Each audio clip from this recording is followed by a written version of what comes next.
ওয়াশিংটনে ইসরায়েল ও লেবাননের মধ্যে স্বাক্ষরিত প্রাথমিক কাঠামো চুক্তি নিয়ে লেবাননের নাগরিকদের মধ্যে মিশ্র মতভেদ দেখা দিয়েছে। বিশেষ করে দক্ষিণাঞ্চলীয় টায়ার শহরের বাসিন্দারা এই চুক্তিকে সম্পূর্ণ অগ্রহণযোগ্য বলে মনে করছেন। চুক্তিতে হিজবুল্লাহ নিরস্ত্রীকরণ এবং ধাপে ধাপে ইসরায়েলি সেনা প্রত্যাহারের কথা বলা হলেও টায়ারবাসীর দাবি কোনো শর্ত ছাড়াই সবার আগে ইসরায়েলকে লেবাননের ভূমি ছাড়তে হবে।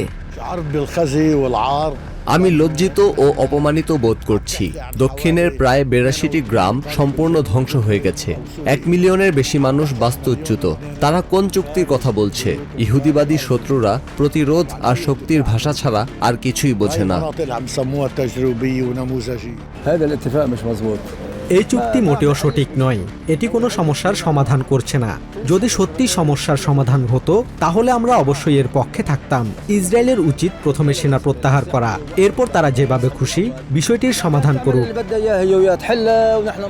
যদিও লেবাননের ভূখণ্ড দখলের কোনো লাভ নেই বলে জানিয়েছে ইসরায়েল, কিন্তু লেবানিজদের দাবি তাদের ভূমিতে দখলদার বাহিনীর সেনা উপস্থিতি কোনোভাবেই মেনে নেওয়া যায় না।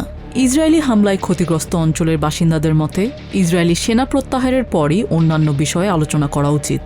তবে বৈরুতের অনেক নাগরিক দেশের অর্থনৈতিক পুনর্গঠন ও নিরাপত্তার স্বার্থে এই চুক্তিকে আপাতত স্বাগত জানিয়েছেন। আমি এমন সবকিছুকে সমর্থন করি যা লেবাননের স্থিতিশীলতা, নিরাপত্তা, বাস্তুচ্যুতদের প্রত্যাবর্তন এবং পুনর্গঠন নিশ্চিত করবে। এটি কোন উপায়ে বা কার মাধ্যমে এলো তা আমার কাছে গুরুত্বপূর্ণ নয়। একজন নাগরিক হিসেবে শান্তিই আমার শেষ কথা। তবে চুক্তির অনেক ধারা অস্পষ্ট থাকায় বৈরুতের বাসিন্দাদের মনেও ক্ষোভ বাড়ছে। তাদের মতে এই চুক্তি লেবাননে ইসরায়েলি দখলদারিত্ব ও বিমান হামলাকে এক প্রকার বৈধতা দিয়েছে। লেবানন সরকার কিসের ভিত্তিতে এই চুক্তিতে রাজি হলো তা কেউ জানে না। বিশ্বের কোনো দেশ দখলদারদের তাড়াতে গিয়ে উল্টো তাদের বৈধতা দেয় না। এই চুক্তি কোনো দেশপ্রেমিক মানুষের পক্ষে মেনে নেওয়া সম্ভব নয়। এদিকে চুক্তি স্বাক্ষরের পরপরই শুক্রবার রাতে বৈরুতের দক্ষিণাঞ্চলীয় শহরতলিতে তীব্র বিক্ষোভ শুরু হয়। রাস্তায় নেমে ক্ষোভ প্রকাশ করেন শত শত মোটরবাইক আরোহী ও সাধারণ মানুষ।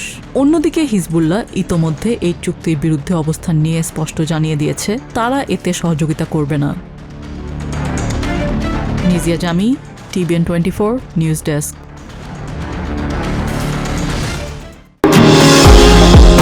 নিউ ইয়র্ক থেকে সম্প্রচারিত TVN 24 টেলিভিশন বিশ্বজুড়ে বাঙালির কণ্ঠস্বর।